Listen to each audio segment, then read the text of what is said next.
Good morning, everybody. Welcome to Morning Coffee Review. It is the Tuesday before Thanksgiving, and man, am I excited. Turkey, gravy, stuffing, stretchy pants, and maybe some football. How you doing today, Michael?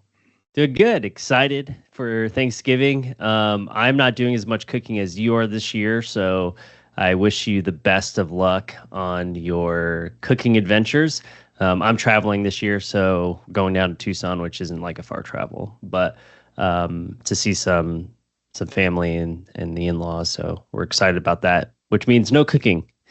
So no mess, but that's also the downside because you don't get to keep anything. You kind of struck a key with me on saying that you get leftovers, and I'm just thinking of all the different things that you can cook with the leftovers. But other than that, excited. We have some stuff. Did anything happen when? Because that was out yesterday. Did anything get launched from Bluebeam? Not that I saw, but let me Okay. pull it up. Sometimes they haven't always put out the announcement, but we've got a secret website, and it says nothing. Super So secret. Yeah, it's they're holiday probably week. out. Yeah. Yeah. Everyone's out this well coming up. I guess it would be out. So thank you all for tuning in today. Our topic today was what, Jason? It was stuff for Thanksgiving. I I don't saw know. it.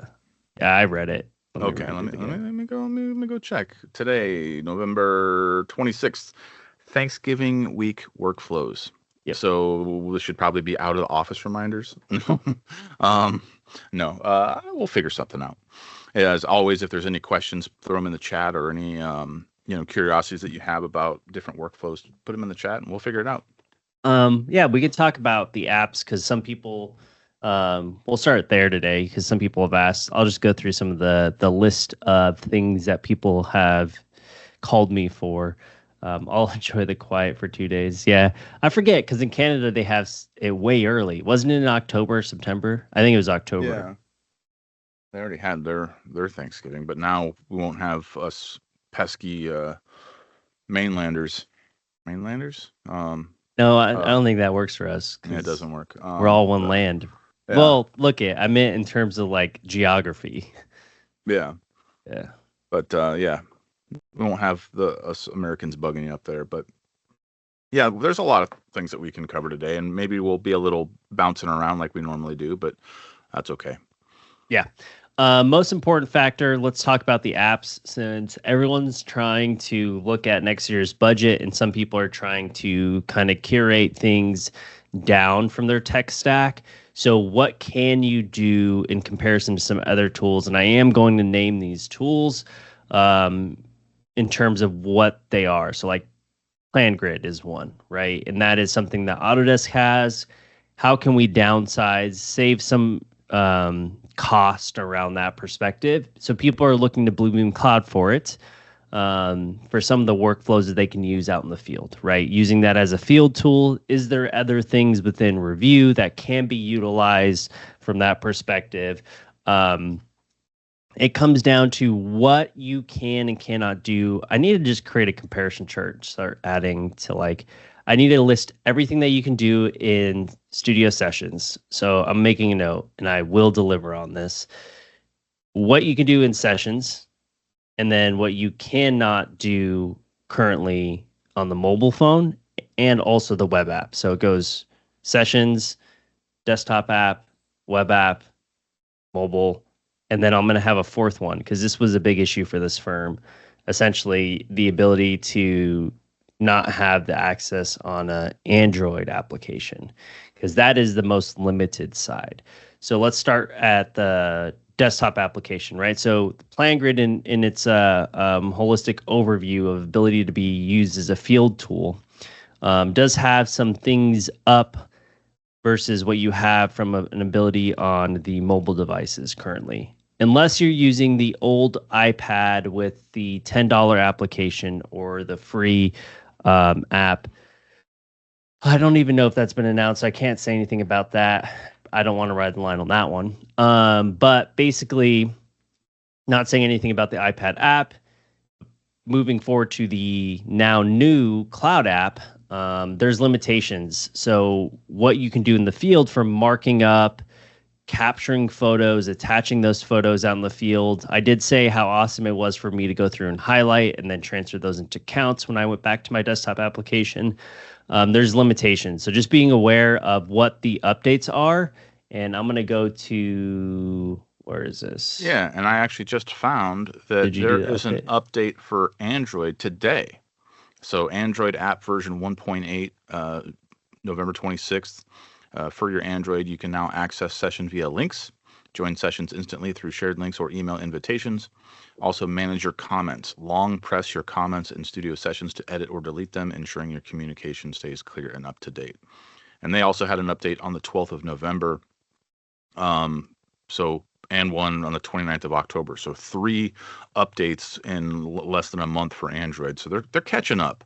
iOS is going to be a little bit more robust for now, but it looks like it's going to be a matter of time before they're the same.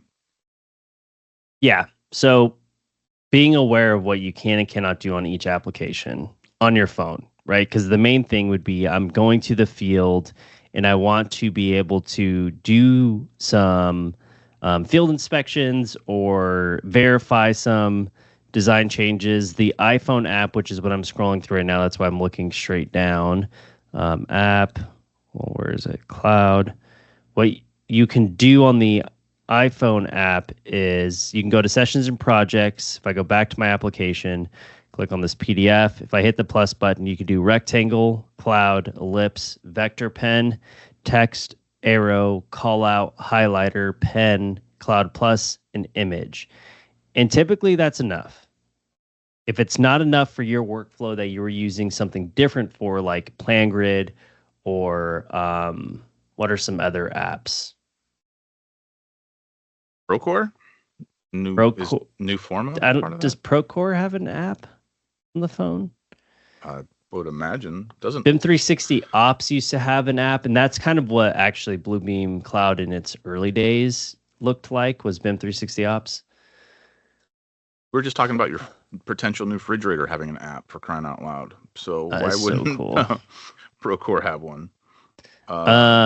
So yeah, you can do the same thing where you long press and you can edit, you can delete, you can address comments. Procore has an app? Okay. Yep. So just being aware of those comparisons, right? So like on my phone, if you wanted your work field folks to do things, the iPhone has those. Now, what Android has is the ability to view PDFs, but all you can do is text box and markups, add comments to markups, which we could already do. So what's this manage your markups? Long press your comments in studio, session. Oh, so if I make a comment on something, is that something that iPhone always was able to do? So hello. Yeah, that's what I wasn't sure about, because yeah, you can. Remember. You can do the long press. Yeah, it's just long press. So like if you say something, you can delete it. Okay, cool. Let's see what's new. Interactive markups. Okay, because at the end of the day, what Bluebeam has said is Bluebeam anywhere. So we need to keep track.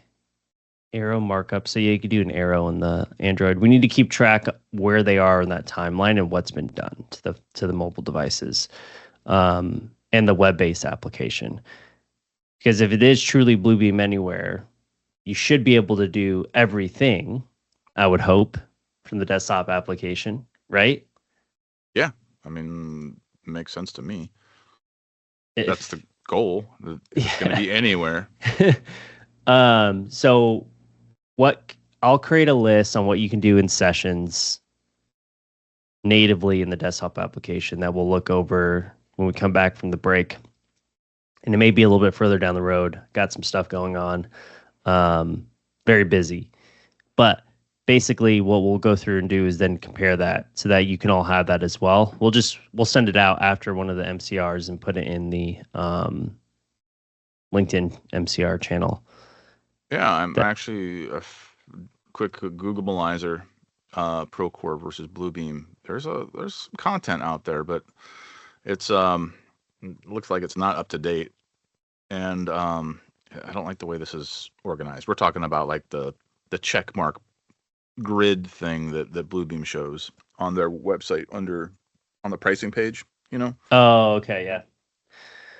Yeah, I'll just make a list. It'll just be a little graph. But basically, the other thing too is they need to, I think, expedite measurements to the phone and expedite attaching photos to a markup. Because right now you could just place an image. That was kind of frustrating because I was trying to take a picture of a broken chair, and I was like, well, I'll just tell someone about it versus putting it in the like capturing the photo and placing it on there to show it. If I were out in the field and needed to address something, I wouldn't take a picture and put it on the PDF and take up space. I would want to revision cloud, take a picture of what the issue is, and then have that in the markups list when I come back. Yeah, I mean, I would want the iPhone app to utilize the lidar the lidar camera on an iPhone, where you can just I didn't even measure think and about that. point. So then you'd have the picture with the dimension on top of it, as a way to reference. That'd be pretty slick. I love that measure app. I use it all the time. The native built-in measure app On the iPhone. on the iPhone, yeah. That's Yeah. what I'm saying. Yeah. If you could access that through Is it Bluebeam, accurate? it's pretty damn close. Okay. I've used it and I felt it very questionable. Now I feel like I have to measure my desk right now. Yes. Well, you don't have. Yeah, you can use your phone. It's not accurate enough for millwork. Yeah. No, it should not for millwork, but if I wanted to, Do you know the true width of your desk? I have a tape measure and find out. Okay. Yes. Use tape measure. I got 4 foot 4 inches. Okay. So What iPhone do you have?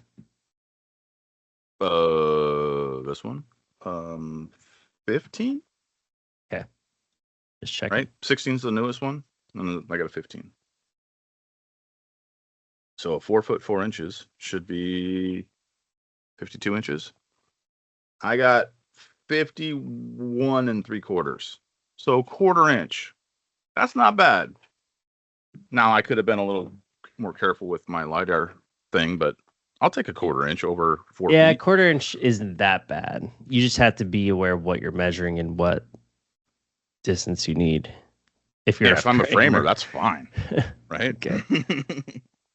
Not to poke fun at framers, but I've done some framing in my day, and let's just say 1/4 inch is close enough. Okay, so let's go back to the cloud app. So I think that's one thing that needs to be definitely be updated. Let me go through and show this so you're not just looking at us talking, and I can show some stuff. So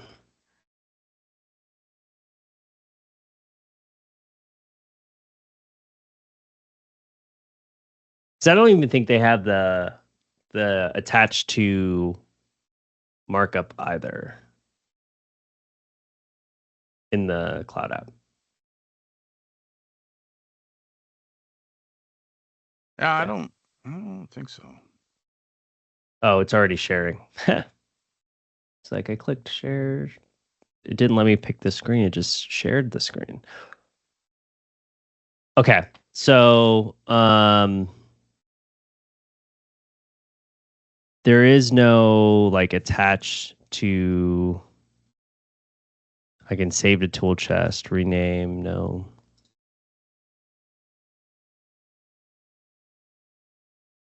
Rotate, because here's the image, but it's just grab the image from somewhere. Yeah, that'd be a good thing to check too, Doug. Can you save your photos to the cloud and then put the iCloud link in there? Then you'd probably have to put it in a shared iCloud folder that allowed the sharing. Yeah, it's just I would have hoped like we need some additional right click options, and then for the phone it will be a long hold on the markup. So they already have the long hold now, right? Because if I can't go on my phone because they'll kick me out. On the phone there's a long edit, so you can edit it. It just needs, when you hit edit, attach capture to it is what it needs. But I think they probably need to understand how they distribute that data. Does that make sense? Mm-hmm. Versus just hosting it. Like, how do I attach it? That's probably some type of workflow of coding. How do I attach a markup to this via a web and then a mobile device camera? So that's why they give you this, which is what I wouldn't. I mean, I guess it gets you there if you needed to show something very drastic. Maybe you add a couple extra photos in the back, pages. Sorry, I'm trying to look for Oh, some to like images. attach it. Yeah. Yeah, like an addendum. That way, it doesn't take up a lot of space on the PDF. Because that's the thing with. Um, I can't talk while I'm trying to look through these folders.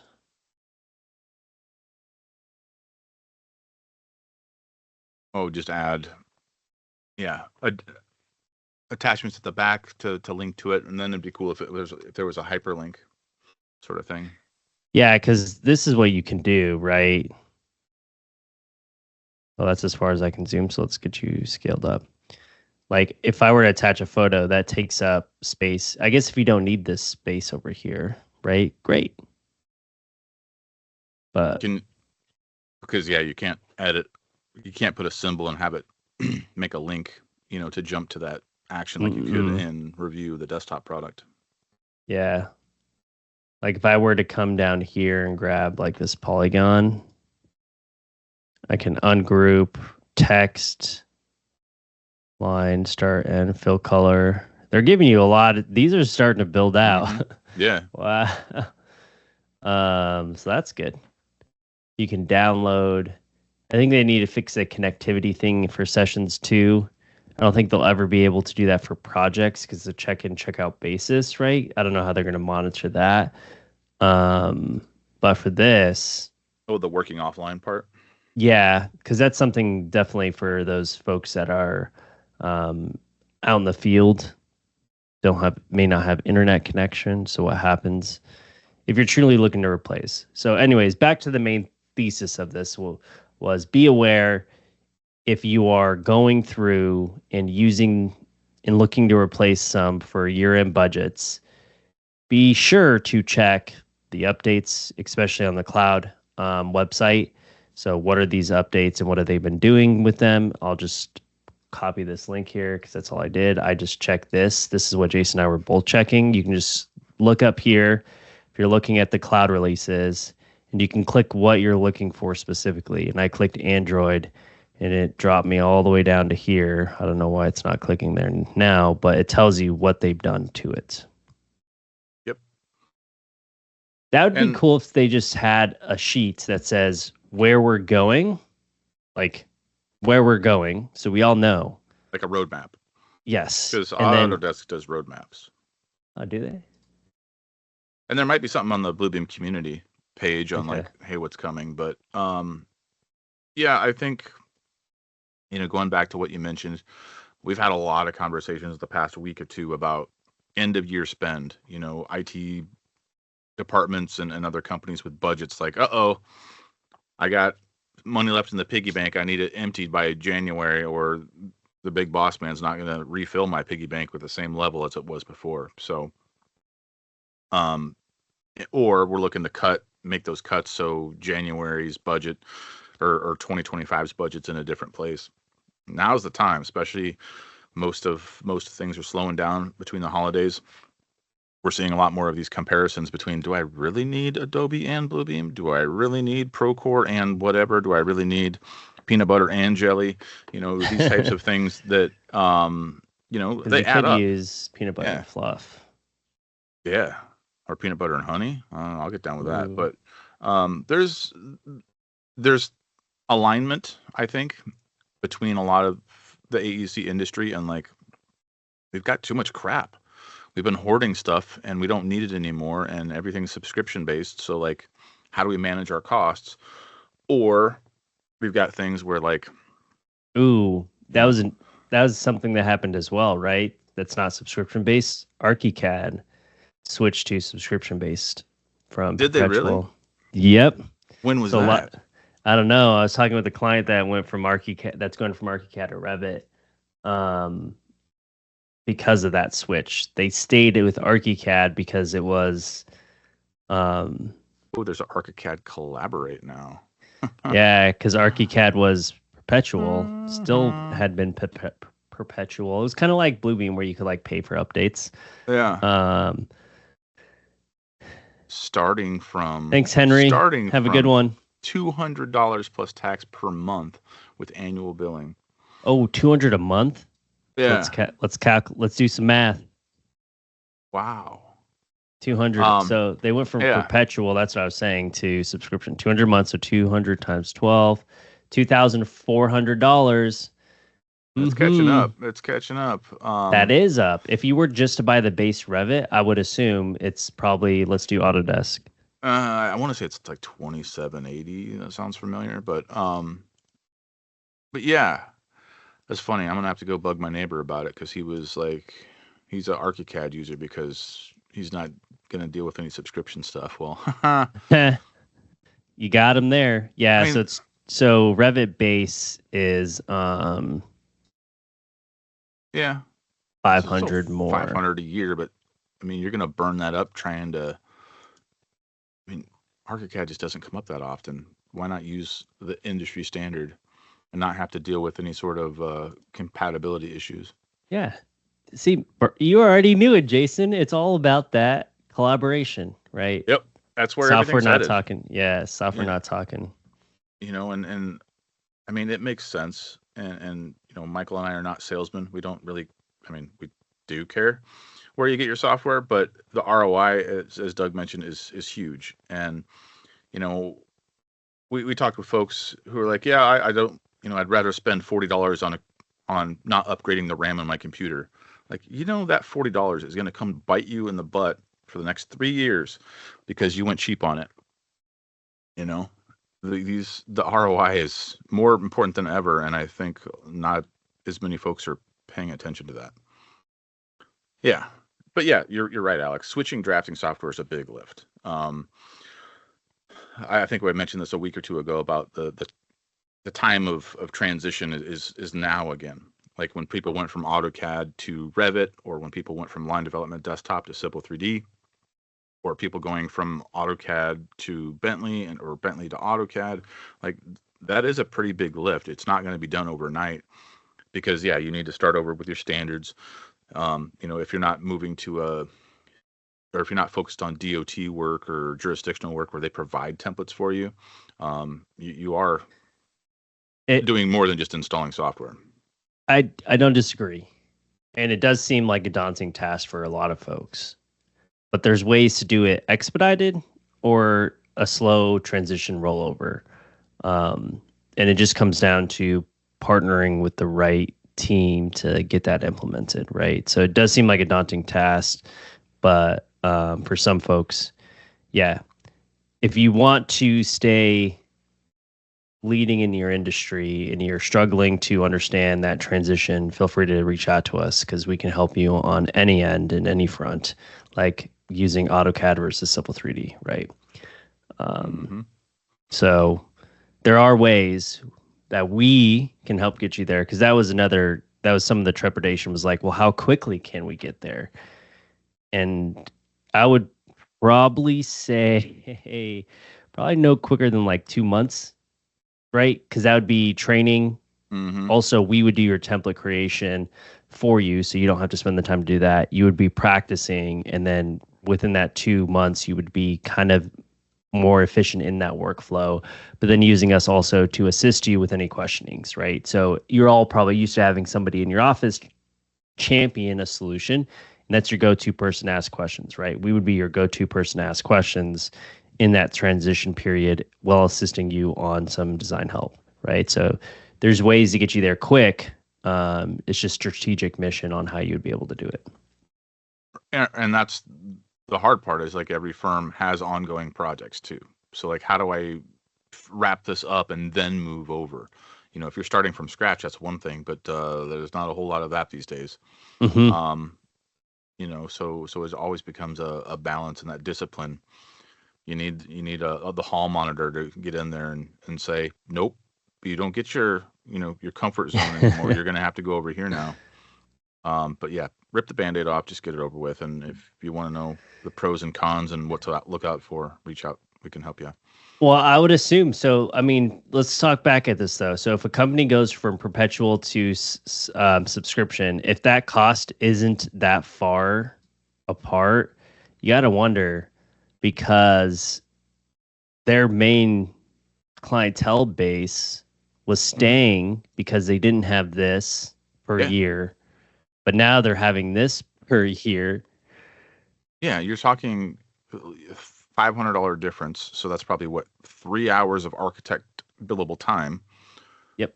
2 or 3 hours of architect billable time. You're going to tell me that over the course of a year, they're not going to spend more than 2.5, 3 hours on compatibility issues? No way. I bet they spend more than that a month. Oh, I'm sorry, we don't accept this format. You need to convert it. Yep. Or is your BIM coordinated? No, sorry, they don't. I don't have software. I don't know what formats ArchiCAD does, but Well, they have an IFC export, but they always have to fix some of those mhm. some of their items when the IFC export goes out, and then they can't. The other thing is like they're not collaborating in the cloud, right? So if teams are using ACC, they're not going to be in that ACC environment. So Yep. especially with everything being launched in ACC, and then we haven't even scratched surface yet because automation tools are coming out in the ACC environment, and yes, we're branching way out from left field of Bluebeam. Just talking about automation in general for Autodesk is going to be launched into the Autodesk Construction Cloud platform. So, like a lot of your automations of your typical workflows are going to be done automatically for a lot of those workflows within ACC that are your mundane tasks, right? So, a lot of the AI tools that will come out will be for generative automation to help you assist you in your workflow, which is easily, like Jason was saying, your 500 billable rate. Like, so let's just take an average of 175, right, divided by 500. So you're having, you know, that's not that much of a percentage of what you're going to be doing for it. So Yeah. your time's back. But yeah, Alex brings up a good point. Like if you've got legacy pricing, if they switch from perpetual to SaaS, right? Because a lot of folks hung on or still hanging on to their grandfathered product as long as they can, It's and like a not making death that grip. switch. It's a death grip. I mean, I don't blame Yeah. them. Yeah. There's a software that my wife and I use heavily for our budgeting, and it was perpetual for the longest time. When they switched to subscriptions, like, man, that's $120 a year. Oof. Is this worth it? And it totally is, but it really took some soul searching, and we wrote it out as long as we could until that product was sunset. But it just wasn't worth it. It took way more time, and yeah. Yeah, I guess your better question is to do some soul searching, like Jason said. Is there advantages to take this on now or whenever that legacy pricing transition runs out? Is it in 2 years? Are you going to be 2 years even more behind in this design solution suite? Some soul searching, question answering definitely is going to need. Alex, that gap's getting way further for review 20 and 21. So Yeah. it is definitely changed in comparison to things that you can do. I think we're close. But I mean, we still see review 14 and 15 pop up too, so that gap is even bigger. But 20 and 21, yeah, that gap is getting sizable Brother. when we look Yeah. at the app and the clouds and stuff. But they still haven't announced end of life, so that's when you really start to panic. Yeah. I think the main thing will be when we get the ability to share tools via Bluebeam ID from like an admin side. That'll be a huge transition too. Yeah. And also probably the overlay command when it truly becomes AI. and Yeah. the searchable stuff in your studio projects, which is kind of like, that's funny. It's kind of like the spec doc search tool from Autodesk, which you can search your spec docs and ask questions for it. It's going to be similar to that if you all watch the Autodesk University release of the ability to search for different specifications documents and terms in those. It'll be the same thing because they announced it at AU, but we went to the Bluebeam Live way before that, and Bluebeam was talking about their tool that will do that. So again, on the same track. So as you look at automating tools from different solution providers, you can probably look that they're all going to be in something in the similar vein as cutting edge they release out and figure out what they're going to do. There's a question when the cutoff for Studio to Review 20, that'll force everyone's hand. Yeah. I don't know They when they'll haven't do that. they haven't announced that, but yeah, that's 100% going to be the event that will require the move. They announced an end of sale of Review 20, but they didn't Yeah. announce an end of life. And traditionally they have. End of sale was basically lighting a 1 year fuse on the end of life, and then the end of life is a year after that. But yeah, they haven't done that yet. So Yeah, they haven't done that in a while. yeah, I think Like the there's been no. last end of life was last September when they did 19 and below. Yep. Because they announced end of sale, no end of June life. 28th, 19 June 28th, 2023. 2023. Yeah. I wonder if they're going to give people another year. They want to make that. I'm wondering if it's strategic play into making that gap even further from what you can do from the desktop. I mean, from the two different Yep. desktop applications. That's probably what it is. I think that is what it is too, because they got to make a substantial move to do it. You know, like you were talking earlier about, like, okay, iPhone 15 to iPhone 16, big deal. You get Yeah. really nothing. What's the compelling event? So the compelling event for the 15 to 16 for all of you tech folks out there looking at phones is you get a further depth view from a phone. I looked at it from a camera perspective because creating content.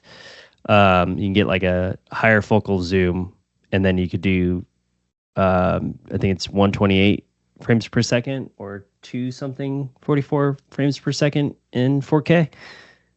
So, like Jason was saying, big deal. Unless you're filming an action-packed movie. Doing this one little thing. Yeah. So that comes back to this, though, right? Like Jason was saying, the desktop application, right? Oh. I think it has to change drastically. Yeah, and I don't know what that would be. I think it's going to be the overlay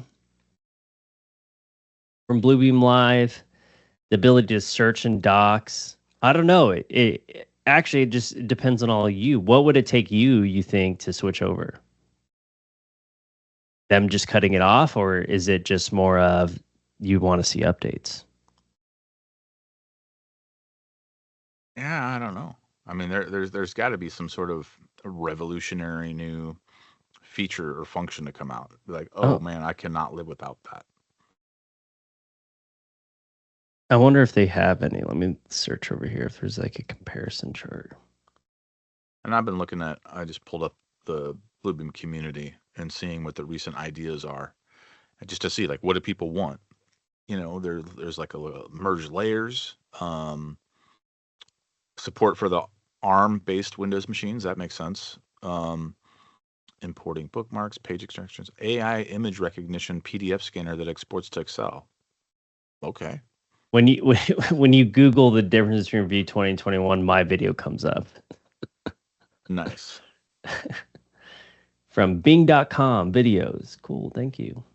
Mac support. See, now that's a big one. I don't understand, like, why they don't still have a Mac version, be it that Bluebeam themselves are Mac users. We saw that at XCon. They were just running Parallels and Windows on their Macs, but like, that's another headache on its own.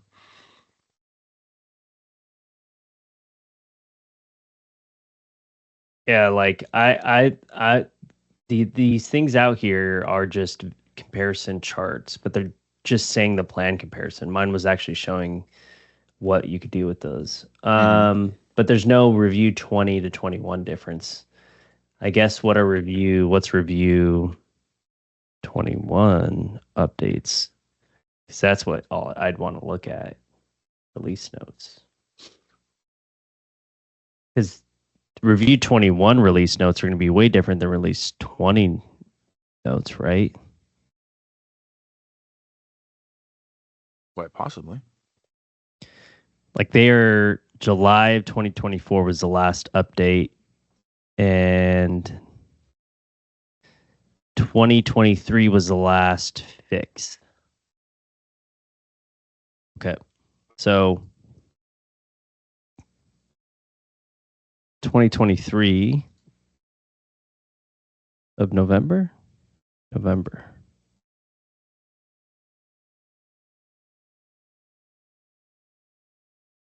Okay. So from that same date by a month, multiply custom captions, center coordinates, what was fixed, sketch to scale. Okay, we don't, you probably care what's, I'm just going to skip over those because I'm looking what's added. Auto align, preference search, banner, review can now communicate contextual information about features using it without blocking alerts. Okay. So those are 1, 2, 3, 4, 5, 6, 7, 8, 9, 10, 11, 12, 13. Status. I just didn't remember 13. Right. Status keyboard shortcuts. Auto align improvements. Export latest status only. That's probably important for all of you German folks. Review in VMs. So now it's supported in virtual machines. And new PDF units, hide individual markups. So that's 13 we're at now. 14, 15, 16, 17. So you got dark mode, plugin support, localized improvements, improved sharing experience in studio and projects. So that's probably for the cloud part, right? So that's what did I say? 13, 14, 15, 16, 17. So 17 differences that may or may not impact you in your workflow from review 20 to 21. So I think that list just needs to get bigger. Yeah. And I could see like more integration with the CAD programs, right?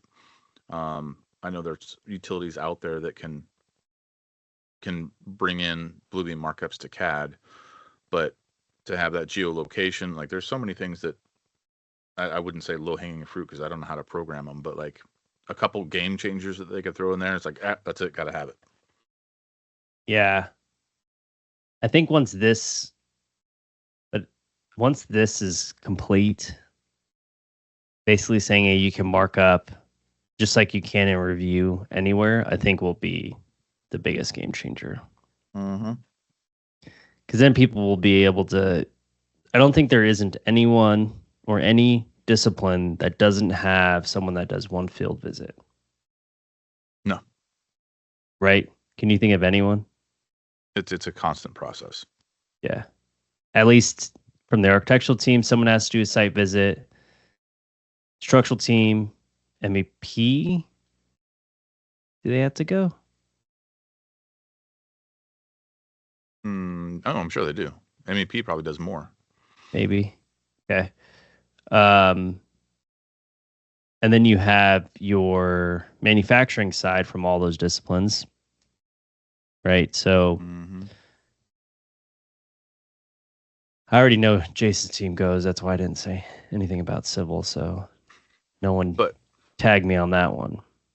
but yeah, release of the API would be nice because like let's see what the open market can come up with. Um, but Alex asks a good question. How does their new acquisition fill the gap? So they acquired Nemetschek, Bluebeam's parent company, who has Yep. a bunch of other programs. They acquired GoCanvas, and GoCanvas is going to integrate with Bluebeam. Maybe. We don't Well, know. they're like sharing an office somewhere. They already moved him into one of their offices, I think in Germany, somewhere in Europe. So like that's where things are headed, but it does.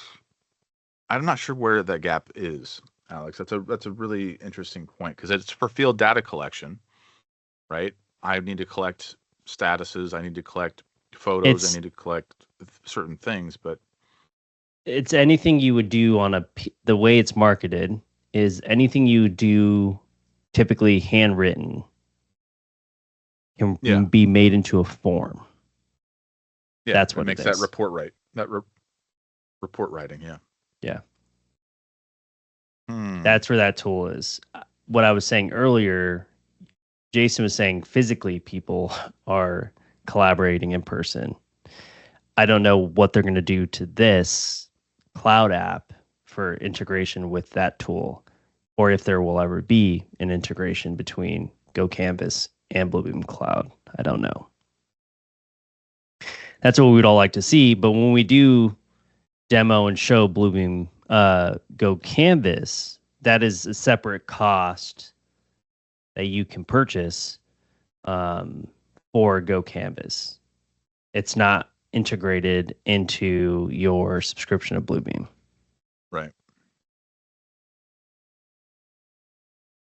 Depends on how you collect the data in GoCanvas, I suppose. Well, GoCanvas will allow you to export to any and connect to any system you want. So if you have a system that is for your ERP system, I think it is, to gather and collect data, you can integrate into that. If you have things, if you wanted to get integrated into Procore, you wanted digital forms on your phone that grab data and plug into Procore. If you wanted to plug data into Autodesk Construction Cloud from forms within GoCanvas, you can do that. So it just depends on where you want the data to go. Their API is well open, Alex, for you to integrate into other solutions. So I guess that would be, again, you're probably the same thing thinking, well, once Bluebeam Cloud releases their API, you could integrate GoCanvas's API into Bluebeam Cloud's API. But I would hope, as them being the same company, they would go through and create it. But I guess you could. Yeah, I mean, they spent a lot of money for GoCanvas, so you figure they'd want something other than just the brand. Yeah, why not have that ability? You just need a GoCanvas license, but you have that integration of creating a custom. It'd probably be its own tab called GoCanvas, but all your forms are there. So that'd be cool. Yeah, a cool A cool, 770 million. They probably found that in the break room couch cushions. But cool cost. I mean, I think we're at a little bit of a space race right now too. You know, Nemetschek and Autodesk and Trimble and Bentley, the four big dogs. You know, I wouldn't say Graphisoft and Esri. ArchiCAD are in there, but What about Esri? I mean, they're not. They're participants, but they're not players. How's that? In the design world, you know, where most of the Esri stuff is more on the analysis, the planning, and then the after construction part. But the design part is really not in that world. Whereas like, you know, Autodesk, Trimble, Bentley, Nemetschek all have design solutions for AECO and you know, AI and these other integrations and give me one source of truth. Like there's a space race for that. You know, who's going to get to it first, especially with the AI component. And I know we've beat that to death. Talking about AI and newsflash, it's not going to stop. But um, it's one of I'll those be here to things talk about it forever. where you know, it's an exciting time. But yeah, and that's you couldn't have said it any clearer there, Alex. It's all from the extra revenue. So we're gonna maybe ArchiCAD with their everybody jumping to SaaS on all that revenue that's coming in that they can plan on. You know, once you're hooked, you know you're just gonna keep hitting renew. So it's like, Well, cool. that's I the know I'm thing. going to have 100 million coming in every year because that's already sold. Are they gonna? I think that's a strong play, and I'd love to see the numbers of what happens the next couple of years of generated revenue. Obviously, it's going to be a significant launch at the beginning because people aren't going to immediately switch from ArchiCAD. But do you think people are going to really look? Probably not in Australia, but people here in the United States, I'd probably almost assume they'd probably take a stronger look because a lot of predominantly used software is Autodesk. So I'm going to assume that from difference from like out in um, Australia area, because I know a lot of people use ArchiCAD out there. Well, I would say it depends on what Europe does. UK, Germany, France, they seem to be a couple of years ahead of us as far as like the implementation and adoption of BIM and some of the other things. If there starts being major changes over there, you better believe it's going to affect what we're doing here. Yeah. So it'll be interesting to see if there's going to be a big switch now that they're making everyone go into SaaS from that solution. And the comparable price. SaaS is everywhere. Whomever thought of it? Damn was you, it but Microsoft, also that's pretty was smart. it? I don't know. Hey, the one thing you don't have to, I guess, to keep purchasing yet, I probably shouldn't say it, but I'm going to say it anyways, is your operating system, right? Like your Windows. Oh, 100% that's going to subscription.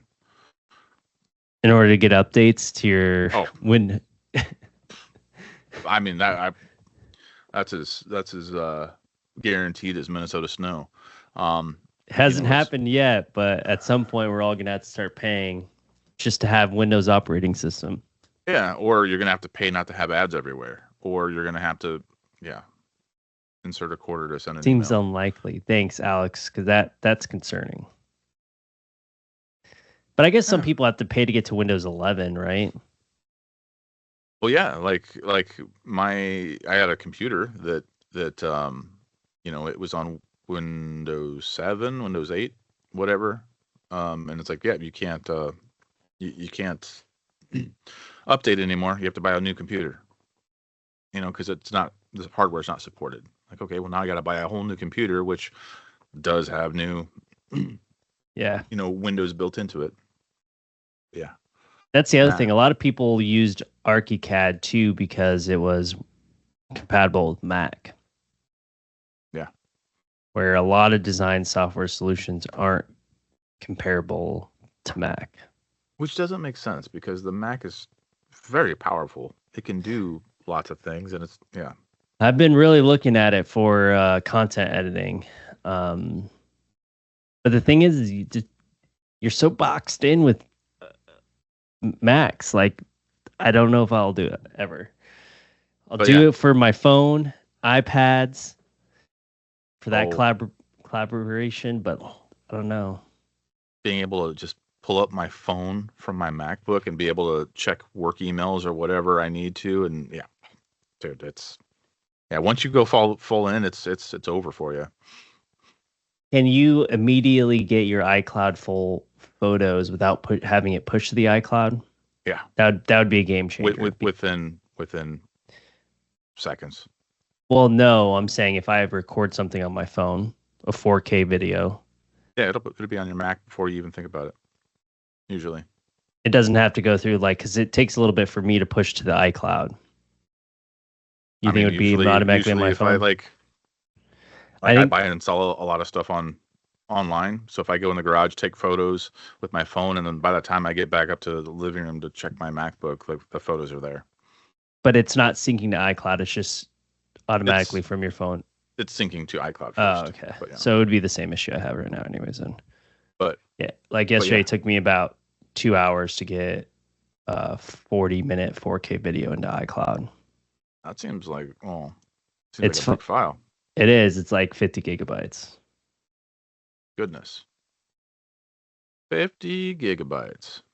Yeah, internet speed. That's what I was thinking. Anyways, getting back to the topic, yes. So just be aware when you're looking towards the end of the year, if you're looking at different ways of Um, being creative about your costs for the next physical year and you're trying to reduce your tech stack, please look before you do it. Please look at the release notes of Bluebeam Cloud for comparisons between things like PlanGrid. You wouldn't just get rid of all of Procore, so I'm not going to even put that in the same league. Or things of like BIM 360 Ops. Just be aware of what you can and cannot do in each of the systems currently. And again, I would really like to see a chart directly from Bluebeam that says where they're going, like a roadmap of, that's out there. And then there's like check boxes every time a release comes out of what that part of the roadmap was checked. Even if you don't get it and you miss, let us see, because then people could make that strategic decision like they are going there. So let's use what's there so far, right? That would be great. Mm-hmm. Yeah, I Yeah. would love to They see a roadmap. they just keep saying what they're going to add, Alex. Like that's what happened at Bluebeam Live. They said what they were going to add, but there was, and they showed like some things of a roadmap, but it wasn't a listed out roadmap like I would like to see. Yeah, if you've seen like the Civil 3D roadmap, it's insane. Yeah. So like, yeah, if they put that out there, it'd be pretty Not, exciting. not like four little dots. We will be doing this. They're scared Right. of the accountability it comes with. Yeah. I mean, it's transparency, you know, it should be accountable. Mm-hmm. Yeah, I agree. They do keep things close, but it would be great if people could make that strategic decision, right? So if you're looking, maybe I can cut costs this year because by end of next year, at least some of these things will be in here, and that's what we need to get to not have this solution. So, hey team, use this for now. Get used to it. This is what we'll have moving forward, and as things comes out, your phones will update and have these capabilities to do them as well. Do you think it's because there's a lot of competition in this space right now between like Bluebeam Cloud and ACC, for example, for their Bluebeam or their markup capabilities, right? So if they put a roadmap up there, who's to say Autodesk or another competitor doesn't just say, I'm going to work on that now too. Well, Autodesk doesn't even have a PDF that's a true PDF in ACC. Exactly. So they'll never be in the same league as Bluebeam. It's not a PDF as a PDF marking up with PDF initiated markup. So like the main thing is to help your user base understand to make strategic decisions on their tech stack moving forward. True. And it's showing them. So the roadmap isn't what you're going to build. The roadmap is this is what you can do in sessions. This is what you can't do in your cloud app and your mobile app. We are going to get here. So here's your roadmap, which is existing. So everyone already knows what you can do in Studio. When are these things getting in here so that you can use all of that on your phone? Yeah. Alex makes a great point. If you just copycat, you'll always be your competitor behind your competitors. Yeah. Right. Catching up is no longer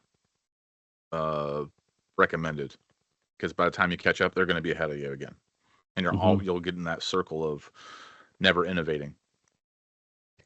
Yeah, my roadmap isn't like the future stuff. My roadmap is this is what you can do in desktop.